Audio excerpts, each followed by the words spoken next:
सूर्य की रश्मियों की ऊर्जस्विता आपके मस्तिष्क को प्रखर ज्ञान से आलोकित करे। इन्हीं शुभ भावों के साथ कबीरदास की दूसरी साखी लेकर मैं उपस्थित हूं। अब साखी में पढ़ती हूं। बूढ़े थे परी उबरे, गुरु की लहरी चमक की, भेरा देखा जर्जरा, उतरी पड़े फरक की। बूढ़े थे परी उबरे, गुरु की लहरी चमक की, भेरा देखा जर्जरा, उतरी पड़े फरक की। अब इस साखी में आए हुए कठिन शब्दों का अर्थ मैं आपको बताती हूं। बूढ़े डूबना, डूबना, परी परंतु या लेकिन, उबरे उबरना, उबरना, लहरी लहर, चमक की चमकना,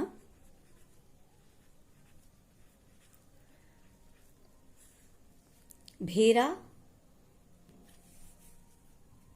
भेरा का तात्पर्य नाव है, नाव, जर्जरा जर्जर या जीर्ण शीर्ण, फरक की शीघ्रता पूर्वक, शीघ्रता पूर्वक,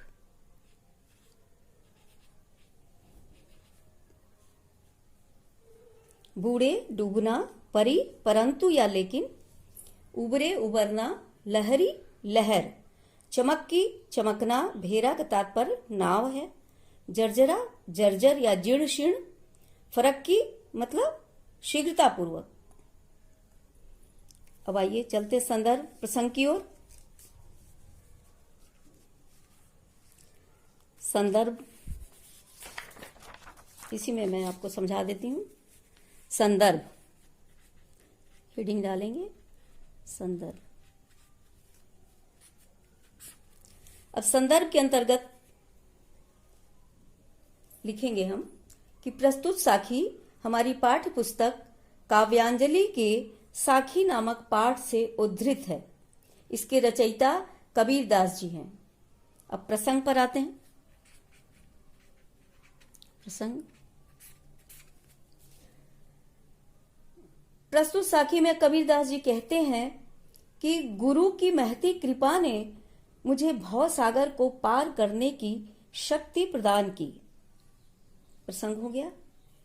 अब आइए इस साखी में कबीरदास कहना क्या चाहते हैं, इस साखी के इस माध्यम से और एक चित्र के माध्यम से आपको मैं समझाती हूं।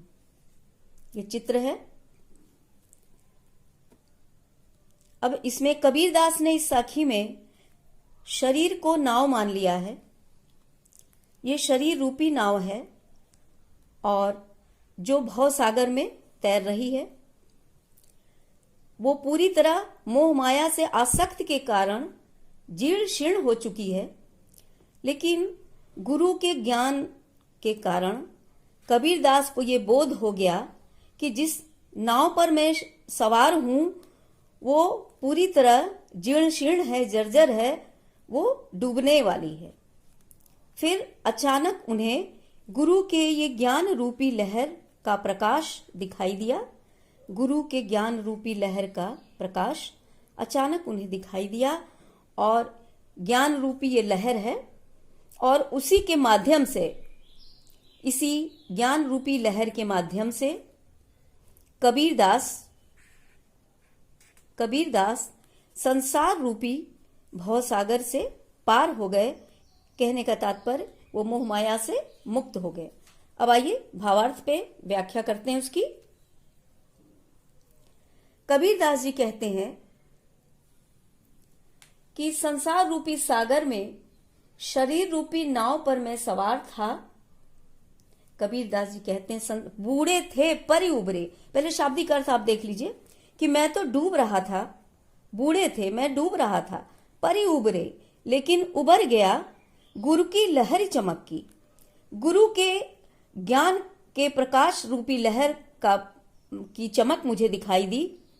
भेरा देखिया जर्जरा, जब मैंने देखा कि जिस नाव पर मैं सवार हूं, भेरा, जिस नाव पर मैं सवार हूं वो पूरी तरह जर्जर है, उतरी पड़े फरक की, तो मैं शीघ्रतापूर्वक उतर गया।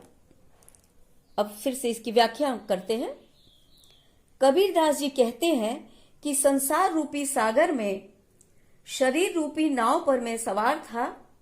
गुरु द्वारा प्रदत्त ज्ञान के कारण मुझे शरीर रूपी नाव की जर्जरता का ज्ञान हो गया। यह नाव डूबने ही वाली थी कि अचानक मुझे गुरु के ज्ञान रूपी लहर का प्रकाश दिखाई दिया और मैं शीघ्रतापूर्वक उसके सहारे बाहर आ गया, अर्थात मैं सांसारिक आसक्तियों के मोह पाश से मुक्त हो गया। यह अर्थ हो गया। अब आइए काव्य सौंदर्य पे चलते हैं। काव्य सौंदर्य में सबसे पहले भाषा। भाषा कबीरदास की सदुक्कड़ी है, ऐसा जान चुके हैं पहले ही। भाषा सदुक्कड़ी। कबीरदास की भाषा सदुक्कड़ी है। अलंकार रूपकातिशयोक्ति, रूपकातिशयोक्ति।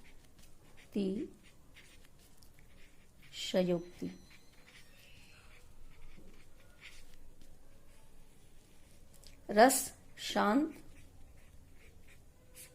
शब्द शक्ति लक्षणा,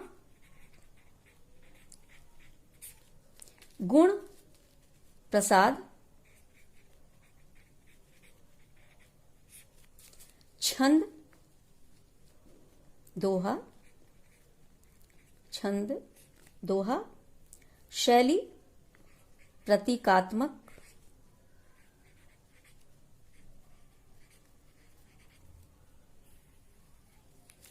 और मुक्तक तो है ही है। मुक्तक तो उनके हर साखियां हैं। मुक्तक।